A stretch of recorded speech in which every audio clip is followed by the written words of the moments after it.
Yun mga idol, meron akong 4 na sling dito.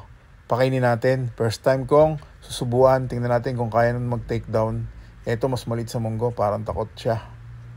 Ayaw niya, ayaw. Medyo bulabog sila kasi ventilador. Napakainit kasi dito ngayon. Kaya nagventilador tayo. Ayaw niya. Itong pangalawa, kasi laki din yan. Bali yung dalawa na yan, mas maliit sila sa munggo size. Natakot din yata.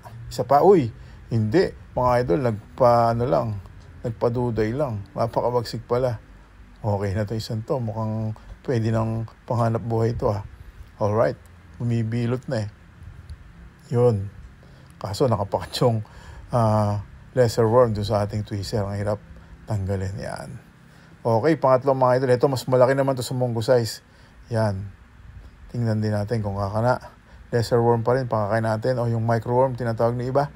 Ito. Kakana natin. Medyo malaki na to. Ayun. Inagaw mga idol. Inagaw niya. Ayos na ayos.